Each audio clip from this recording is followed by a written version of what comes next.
Paulo ele estava diante de uma situação a qual ele desconheceu. Ele orou a primeira vez, orou a segunda vez, orou a terceira vez, e ele obteve a resposta de Jesus. A minha graça te basta, porque o meu poder se aperfeiçoa na fraqueza. Aí Paulo responde, né, na carta dele que ele escreveu aos Coríntios, ele fala, de boa vontade, pois, me gloriarei nas minhas fraquezas, para que em mim habite o poder de Cristo. Aí ele continua, pelo que sinto prazer nas fraquezas, nas injúrias, nas necessidades, nas perseguições, nas angústias por amor de Cristo, porque quando estou fraco, então sou forte. É difícil a gente ler isso daqui e entender, tá ficando louco, ele sente prazer quando ele está sofrendo, ele sente prazer nas angústias, nas injúrias, nas perseguições, nas fraquezas, por amor de Cristo. Ele mesmo responde no começo da frase dele, de boa vontade, pois me gloriarei nas minhas fraquezas, para que em mim habite o poder de Cristo. Ele sabia que todas as vezes que ele estivesse se sentindo fraco, que ele estivesse passando por perseguição, que ele estivesse passando por algum momento difícil, ele também tinha certeza que o poder de Deus estava habitando na vida dele. Porque quando ele não tivesse condições de fazer alguma coisa, Deus iria fazer por ele, assim como nós louvamos nessa noite. Quando ele não tivesse forças para fazer determinado tipo de coisa, a força de Deus que estava habitando nele ia fazer por ele. Aí ele ia ter certeza que Deus verdadeiramente estava habitando na vida dele. É talvez um pouco difícil de entender, mas a gente vai ler alguns trechos da palavra de Deus e eu tenho certeza que vocês sairão daqui tendo a mesma certeza que Paulo teve quando ele ouviu da boca de Jesus que a minha graça te basta, porque o meu poder se aperfeiçoa na fraqueza. Quando você estiver fraco, quando você estiver passando por perseguição, quando você estiver passando por qualquer uma dificuldade, você vai lembrar que Deus que está dentro de você, Ele vai operar na sua vida e vai fazer com que você saia vitorioso e vitoriosa daquela situação. Só que a gente não pode se enganar. Ao mesmo tempo que a gente está escutando a palavra de Deus, que Deus ele está falando conosco, que Ele está conosco, que Ele habita em nós, e isso é uma realidade. Quase sempre Jesus está falando isso, quase sempre o Espírito Santo de Deus está nos movendo a falar dele próprio e a mostrar que nós somos o templo do Espírito Santo. E isso é uma verdade, isso está na Bíblia. Em 1 Coríntios, capítulo de número 3, e versículo de número 16, fala: vós sois o templo do Espírito Santo de Deus, e o Espírito Santo de Deus habita em vós. E aquele que destruir o templo de Deus, Deus o destruirá. E Satanás, ele sabe disso. Ele sabe que você é morada do Espírito Santo de Deus. Ele sabe que o poder de Deus habita dentro de você. Ele não está fora. Ele não está dentro de quatro paredes. Ele não está dentro de uma denominação religiosa, dentro de uma instituição. Ele está dentro de você. Onde você estiver, o poder de Deus vai estar dentro de você. Porque o Espírito Santo de Deus, ele habita dentro de você. O poder de Deus, ele habita dentro de você. Mas você pode falar assim, mas Robson, o poder de Deus é uma coisa, o Espírito Santo de Deus é outra. Não, o poder de Deus está no Espírito Santo de Deus. Jesus, no final do Evangelho de Lucas, ele fala: olha, ficai em Jerusalém, porque a promessa do Pai, que é o Espírito Santo de Deus, vai descer sobre vós, e vocês serão revestidos de poder. Em Atos dos Apóstolos, que foi escrito pelo mesmo médico Lucas, o mesmo discípulo, fala também a mesma coisa. Olha, permanecei em Jerusalém até que do alto sejais revestidos de poder. Então, quando fala de poder, fala do Espírito Santo de Deus. O poder que fazia os apóstolos operarem milagres, expulsar demônios, curar enfermos, é o Espírito Santo de Deus agindo dentro da vida deles. E como eu estava dizendo, Satanás, ele sabe disso. E ele quer desfazer. No versículo que nós citamos em Coríntios, capítulo 3, 1 Coríntios, capítulo 3, 16, fala que nós somos o templo do Espírito Santo e que ele habita dentro de nós. Mas, ao mesmo tempo, fala também que aquele que destruir o templo de Deus, Deus o destruirá. Satanás, ele não tem perdão. Satanás, ele pecou uma vez só. E ele não tem perdão, porque ele é um ser eterno. Os irmãos, talvez, que não sabem deste detalhe, a Bíblia fala que o homem, Adão, o primeiro homem, o primeiro casal, ele foi expulso do Jardim do Éden. Por quê? Porque eles pecaram? Não. Para que os pecados dele não se tornassem eternos, porque senão, hoje você não ia ter a oportunidade de acreditar em Jesus e ser salvo, ser perdoado dos seus pecados. Por quê? Você ia ser uma criatura eterna, mas nós não somos eternos, nós morremos. E nós só vamos ganhar a eternidade depois que nós ressuscitarmos.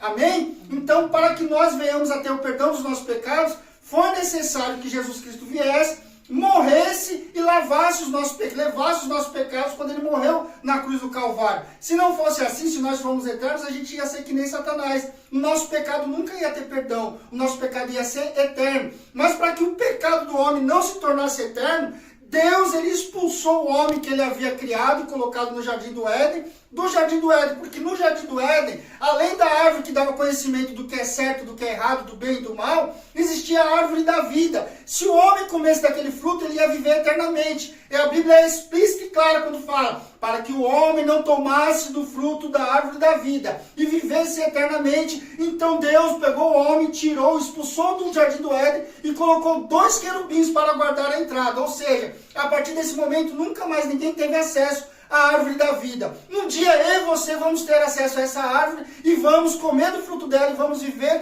eternamente. Mas por enquanto Deus, para poupar a humanidade e para que a gente não tivesse um pecado eterno sem perdão, Deus, ele expulsou o homem e não permitiu que o homem fosse uma criatura eterna. Só que Satanás não teve essa mesma sorte.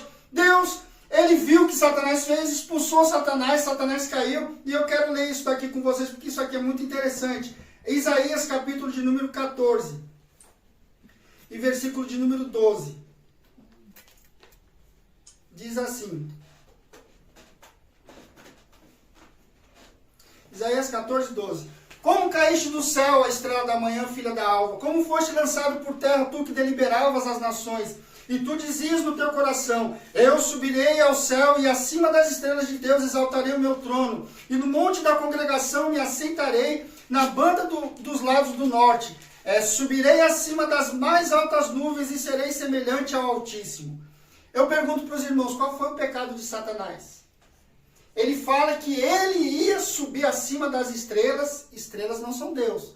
Eu subirei acima das estrelas de Deus e colocarei o meu trono acima das nuvens de Deus e serei semelhante ao Altíssimo. Ele não queria ser mais do que Deus. Ele queria ser semelhante ao Altíssimo. E o que aconteceu? Ele caiu. Deus precipitou ele. Esse foi o pecado de Satanás. Querer ser semelhante a Deus.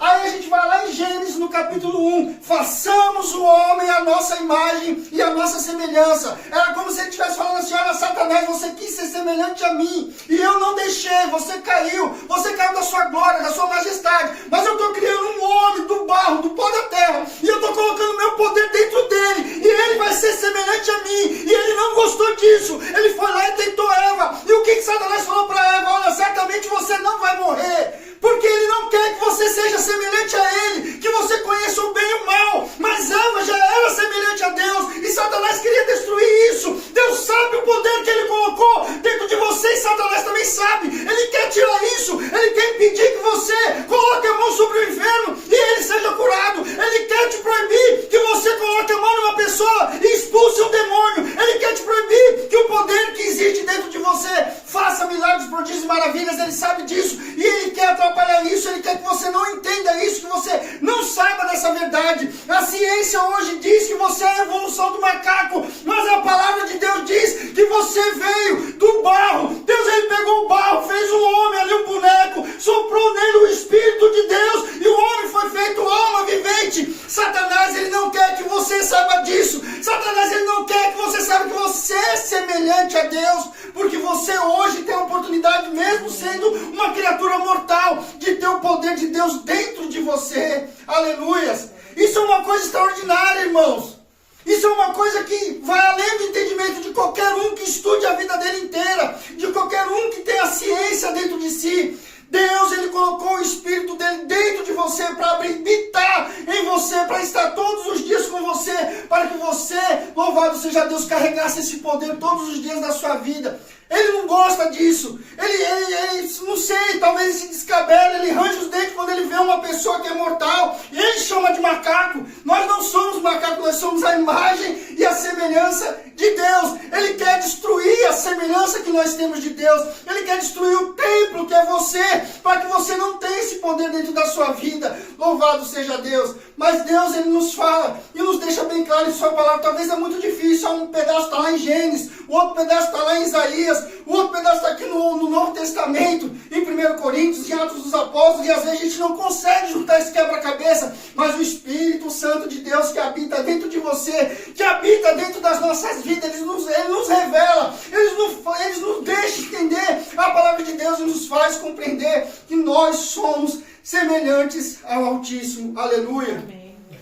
E a Bíblia fala, irmãos, que nós somos o templo do Espírito Santo de Deus e que o Espírito Santo de Deus habita dentro de nós. A Bíblia fala que Deus, Ele permitiu que o homem, louvado seja Deus, fosse salvo pelo seu Filho amado. E Ele permitiu que todas essas coisas acontecessem. E mesmo assim, nós vemos que durante aquela época que Jesus Cristo ainda não tinha vindo, que tudo que o homem operava, quantos aqui não ouviram falar de Sansão? Sansão foi um juiz de Israel. Todos os juízes de Israel que vieram antes de Sansão, Gideão, Jefité, se vocês lerem a palavra de Deus lá em Juízes, vai falar que o Espírito Santo de Deus entrou na vida de Gideão e ele fez determinado tipo de coisa. O Espírito Santo de Deus entrou em Jefité e ele fez determinado tipo de coisa. O Espírito Santo de Deus, ele entrou em Sansão e Sansão foi lá e matou leão. Sansão foi lá e destruiu 1000 homens, né? E com uma queixada de jumento e assim sucessivamente. Os reis de Israel, o Espírito Santo de Deus entrou em Saul a partir daquele momento.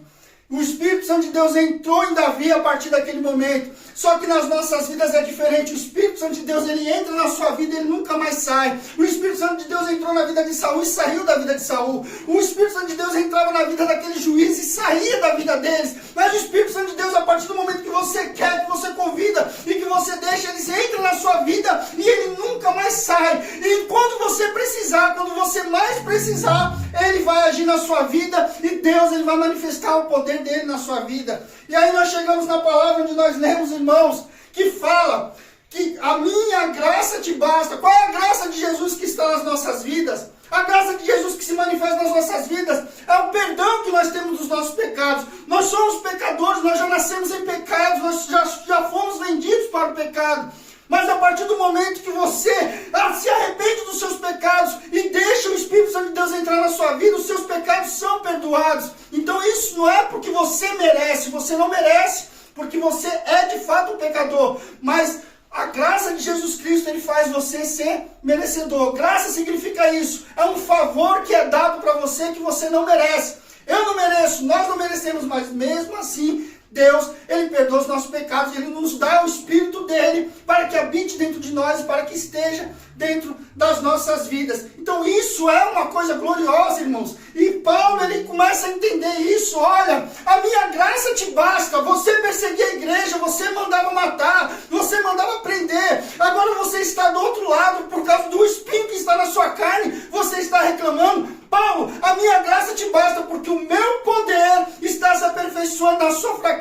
Entendeu? De boa vontade, pois, me gloriarei das minhas fraquezas, para que em mim habite o poder de Cristo. Quando você estiver passando por alguma dificuldade, você não tiver forças para fazer alguma coisa, ou não tiver como, não tiver o poder de parar determinado tipo de situação, saiba que o poder de Deus que pode e está agindo na sua vida, ele vai fazer por você aquilo que você não pode. Ele vai operar um milagre na sua vida que você não pode. Ele vai fazer coisas extraordinárias que você não pode. Deus, ele faz assim desde o passado, ele faz assim no presente, e ele quer que nós entendamos isso. Satanás, ele quer destruir você, ele quer destruir o templo de Deus, ele quer que você não saiba que você é semelhança de Deus, ele não quer que você saiba o poder que você tem dentro de você. Deus não vai descer lá do céu, Deus não vai mandar Jesus Cristo de novo, mas Deus, ele vai permitir que o poder que está habitando dentro de você faça aquilo que você não puder fazer quando você mais precisar. Tem aquela história lá que Jesus estava caminhando, né? O homem teve um sonho, ele sonhou que ele estava caminhando com Jesus,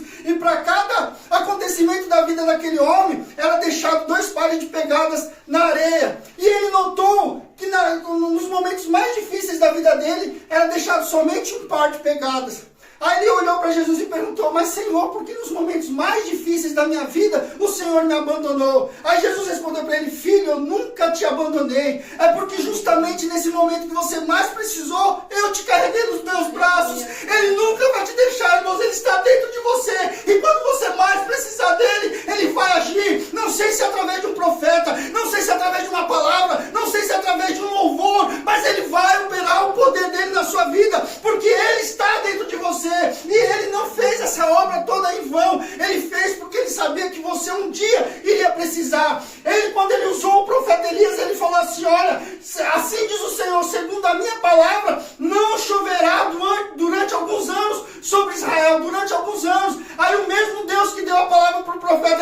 manhã, vai até o ribeiro de Querite, e lá eu vou ordenar os corvos para te alimentar. E ali naquele ribeiro ele bebia água e comia daquela comida que os corvos levavam para ele todo dia de manhã e todo dia à tarde. Os corvos levavam pão e carne para ele comer. Mas diz que foram se passando os dias por causa da seca, o ribeiro secou. Aí ele falou assim, ó, vai Elias, vai para tal lugar, vai lá para Sarepta, que eu vou ordenar uma viúva para te alimentar. Só do fato da mulher ser uma viúva, ela não tinha um homem para sustentar a casa dela. Ela tinha um filho pequeno, pelo que dá a entender a palavra de Deus.